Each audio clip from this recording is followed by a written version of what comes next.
हमारे यहाँ वाली को ये कर देती है ऐसे महाराज एकदम बोले ऊपर से और जो ऊपर से बोले तो कभी चुप हो जाए एकदम। अरे हम नहीं झूठ बोलो कोई घबरा की टाइम चिल्ला रही है, मैं तो पूछ रहे हो ऐसा क्या गड़बड़ है कि रखने बचाएगी है, लेकिन वो बचा के रखने की बात है।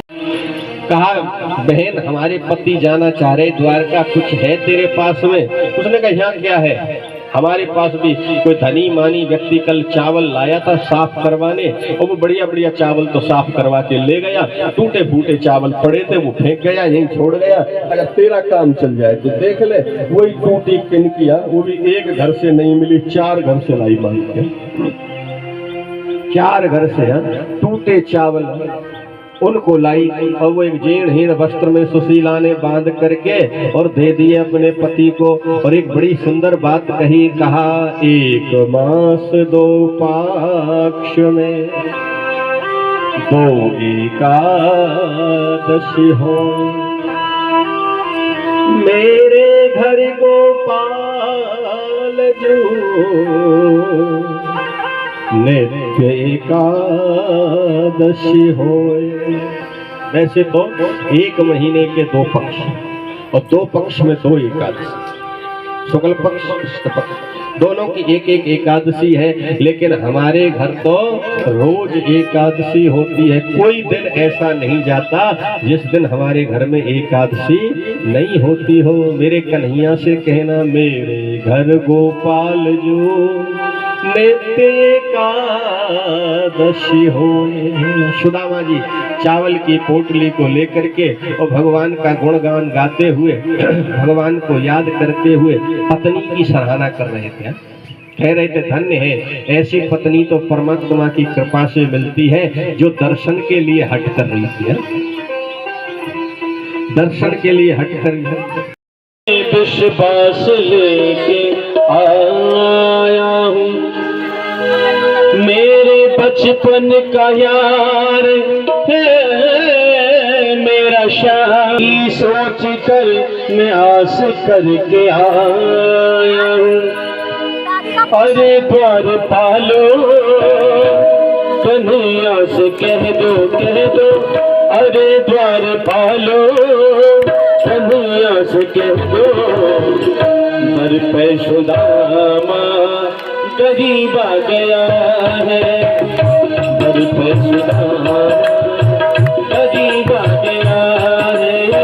भटकते भटकते न जाने कहाँ से, भटकते भटकते न जाने कहाँ से, तुम्हारे महल के करीब आ गया है, तुम्हारे महल के करीब आ गया है।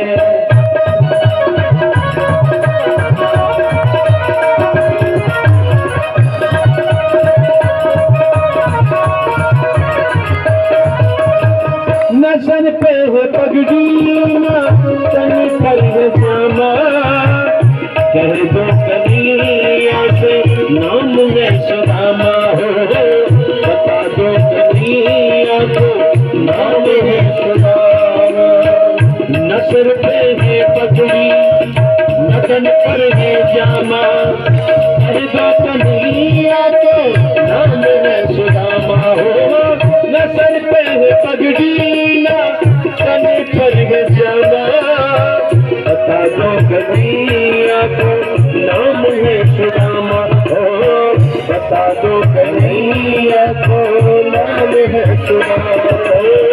एक बार जाकर मोहन से कह दो, एक बार जाकर मोहन से कह दो, मिलने सखा बद नसीब आ गया है, मिलने सखा बद नसीब आ गया है।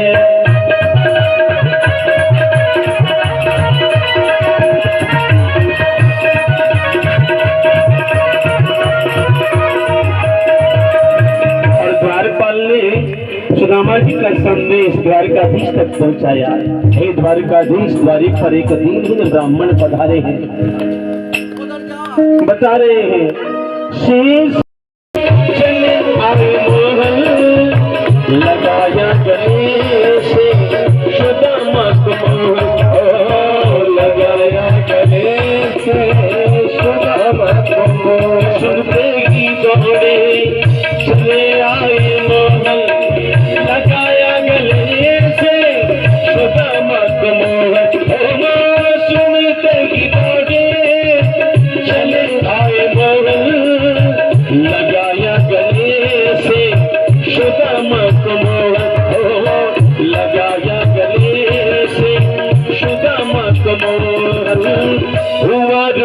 रुक्मणी को बहुत ही अचंभा हुआ, रुक्मणी को बहुत ही अचंभा।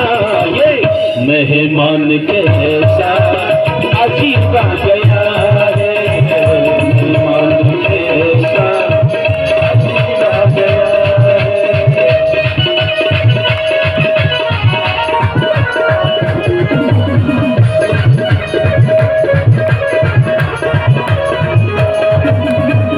बराबर में अपने सुदामा बिठाए, चरण आंसुओं से प्रभु ने बुलाए, चरण आंसुओं से सब ने बुलाए।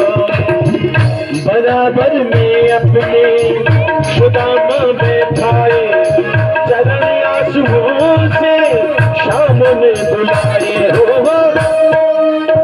बराबर में अपने सुदामा बिठाए, चरण आंसुओं से शाम ने बुलाए, चरण आंसुओं से शाम ने बुलाए।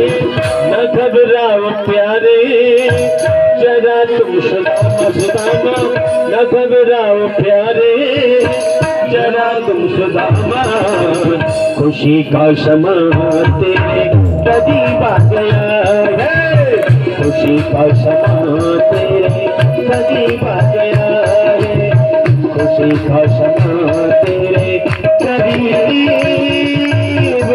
आ गया है। कैसे बेहाली दिवाये के पगे, कंधे की जाली लगे पुण्य जोई, आए लगा दो के आयो शका तुम आगे तना के देने कोई। देखे सुदामा की दीन दशा, देखे सुदामा की दीन दशा, करुणा करके करुणा ने बुझाए, आने पड़ा आके छुआने नैनन के जल शोभा के धोगे, पानी पड़ा को हाथ छुआने नैनन के जल शोभा के धोगे। बोलिए द्वारकाधीश भगवान की जय। सुदामा जी का द्वारकाधीश का मिलन हुआ, दोनों ने कुशल मंगल आदि किया, पाद प्रक्षालन किया और उसके उपरांत भगवान ने पूजन किया, चरण बंधन आदि किया। तो आइए आप लोग भी पूजन कर लें भगवान का और सुदामा जी का। जिनको पूजन करना है वो 2 मिनट में आकर के और फटाफट न पूजन करके अपने स्थान पर बैठ जाए।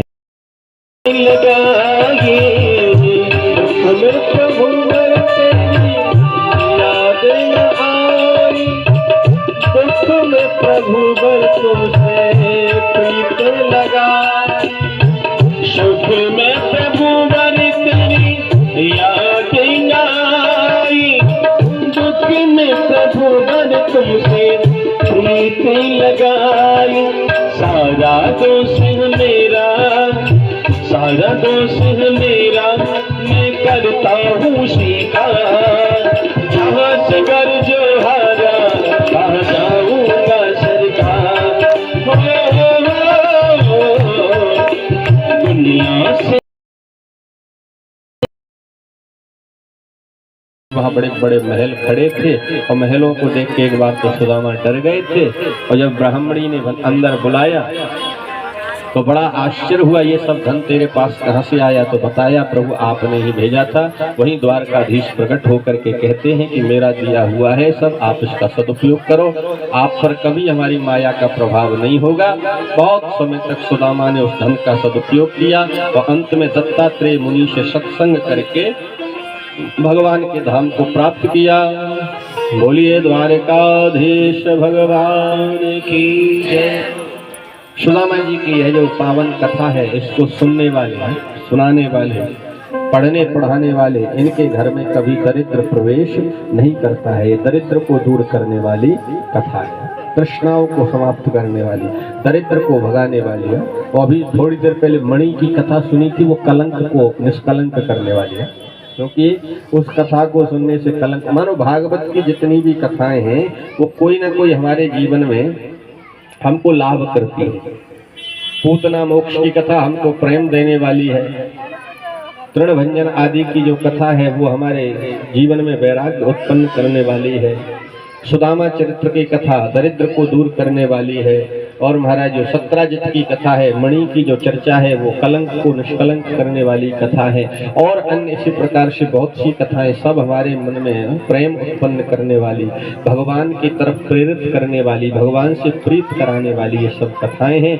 हमारे पाप को नष्ट करने वाली है, हमारे जीवन के सब कलेशों को हरने वाली है सुंदर पावन कथाएं। आगे महाराज और भी बहुत सी चर्चाएं हुई। सुतदेव ब्राह्मण की चर्चा है, बल्ब की कथा है, द्विविध नाम के वानर की कथा है, पौंड्रक कृष्ण की कथा है, और महाराज ब्रकासुर की कथा है, सुभद्रा के विवाह की चर्चा है, कुरुक्षेत्र में यज्ञ किया उस यज्ञ की चर्चा होती है। फिर आगे एकादश स्कंद में यदुवंश को श्राप लगता है उसकी कथा है। नव करते हुए और कथा को विश्राम करते हैं। बोलिए भागवत भगवान की जय हो।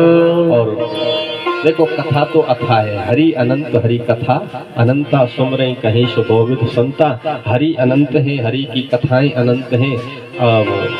कथा तो कभी समाप्त नहीं होती है, लेकिन क्या करें समय पर भागवत जी को विश्राम देना पड़ता है। तो आज 7 दिन का समय था, तो आपके तुलारामपुर ग्राम में और 7 दिन कथा के पूर्ण हो गए, तो अब कथा को विश्राम करना ही पड़ेगा। तो क्योंकि समय पूर्ण होता है, कथा पूर्ण नहीं होती है, कथा को विश्राम किया जाता है।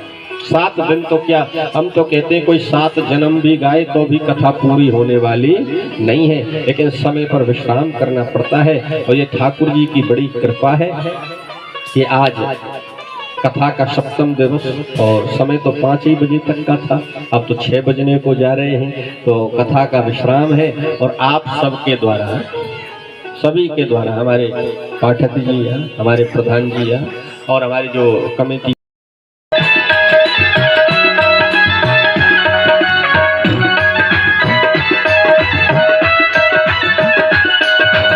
राधे है जग जीवन को आधार, राधे नाम श्याम सुख को है मन में बसा कर तेरी मोर।